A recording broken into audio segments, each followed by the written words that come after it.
This is with chicken soup, potato, bok choy, little paprika, some turmeric,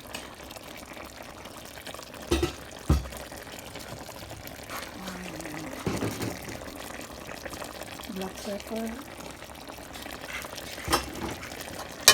pink salt, kasi guys, pink salt,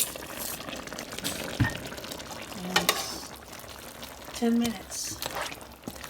It's ready to serve for my kids, my grandkids. For sure they enjoy this kind of simple cook of Nanay Wilma